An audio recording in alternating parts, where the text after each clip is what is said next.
In the turbulent world of the young and the restless, where loyalty is fragile and every secret carries the power to destroy, a single night has shattered the illusion of control forever. What began as a desperate race against time has spiraled into a devastating chain of consequences, leaving Nick Newman trapped between life and death after a brutal crash that may be far more than a tragic accident. As the machines keep his body alive, the truth behind that night begins to surface, dark, twisted, and impossible to ignore. At the center of it all stands Sharon Newman, a woman consumed not only by grief but by a rising storm of anger, guilt, and suspicion that threatens to break her completely. The hospital corridors echo with unspoken accusations, buried betrayals, and the suffocating weight of choices that can never be undone. Every second Nick remains unconscious tightens the emotional noose around those closest to him, pushing them toward decisions that blur the line between love and destruction. In a world where power, obsession, and revenge collide, this is no longer just a fight for survival. It is the beginning of a psychological war where the truth may be more dangerous than death itself. The storm over Genoa City did not end when the crash silenced the night. It only changed form, settling into the sterile, suffocating air of the hospital where machines breathed in place of a man who once refused to be broken. Nick lay motionless, suspended in that fragile space between life and loss, his body bearing the cost of a decision that now felt both heroic and recklessly inevitable. The steady rhythm of the heart monitor became an accusation rather than reassurance, each mechanical pulse echoing the question no one dared to answer whether saving others had finally destroyed him. Sharon sat beside him, her grief far from quiet or passive. It churned violently beneath the surface, colliding with something darker, something sharper. Anger took root where love had once anchored her, and it grew quickly, fed by the unbearable reality that Nick's condition was not just an accident, but a consequence of choices, his, hers, and those made long before that night. She could not separate her desperation from her fury.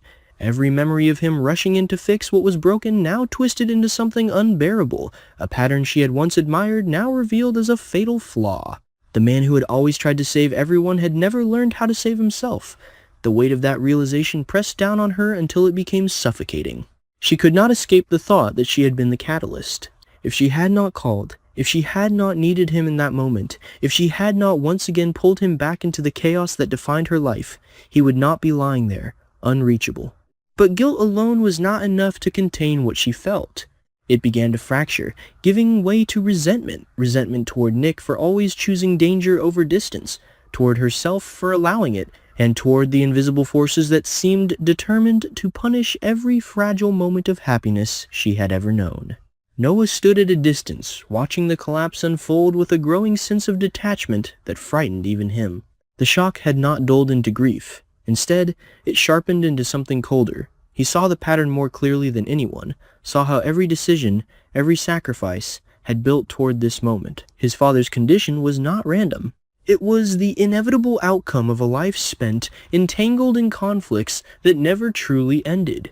And as he watched Sharon unravel, he could not ignore the quiet, unsettling thought that this tragedy had been set in motion long before the phone call, long before the storm, rooted in a history of choices that none of them had ever fully confronted. That realization planted something dangerous in him. It shifted blame, redistributed it, turned grief into suspicion.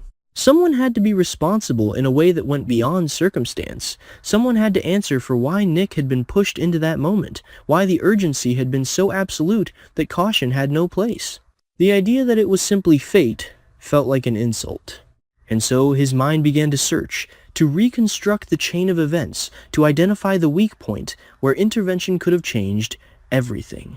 The more he searched, the more impossible it became to ignore the uncomfortable truth that responsibility did not belong to a single person. It was shared, fragmented, and therefore impossible to confront without destroying what remained of their already fractured family. Meanwhile, the corridors of power that defined their world did not pause for tragedy. Beneath the surface of concern and controlled expressions, motives shifted.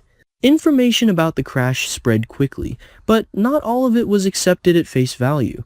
The timing was too precise, the circumstances too convenient for those who understood how often accidents were anything but accidental. Doubt crept in quietly, carried by those who had learned to see opportunity where others saw misfortune. The possibility that Nick's condition was the result of something more deliberate began to take shape, not as a theory spoken aloud, but as a tension that lingered in every glance, every hesitation. Sharon felt it before she could define it. Her anger needed direction, and uncertainty provided it. The idea that this could have been orchestrated, that someone might have benefited from Nick being silenced, transformed her grief into something far more volatile. It gave her a target, even if that target remained undefined. The helplessness that had threatened to consume her began to recede, replaced by a desperate need to act, to uncover, to force meaning onto something that otherwise felt unbearably random. But that shift came at a cost. The more she clung to the possibility of betrayal, the further she moved from the man lying in front of her. Her focus fractured, pulled between the need to hold on to him and the need to understand why this had happened. She began to lose sight of the line between truth and projection, between what she knew and what she needed to believe. And in that confusion, her actions became unpredictable, driven less by evidence and more by the intensity of her need for answers. Noah saw the change and recoiled from it. Where Sharon found purpose in suspicion, he saw the beginning of something destructive. He understood the temptation to assign blame, but he also saw how quickly it could spiral into something irreversible. Yet he was not immune to it. His own thoughts had already begun to move in that direction, and resisting it required more strength than he was certain he had. The tension between them grew, unspoken but undeniable, as each struggled with their own version of the same unbearable question. The hospital room became more than a place of waiting. It became a pressure point where grief, anger, guilt, and suspicion collided. Every moment that Nick remained unchanged intensified the conflict, eroding whatever stability they had left. Decisions that once would have been unthinkable began to surface in the quiet spaces between hope and despair. How long to wait? How much to believe? What to do if nothing changed? Sharon found herself confronting possibilities she had never allowed herself to consider. The idea of letting go felt like betrayal, but so did the idea of holding on if it meant prolonging his suffering.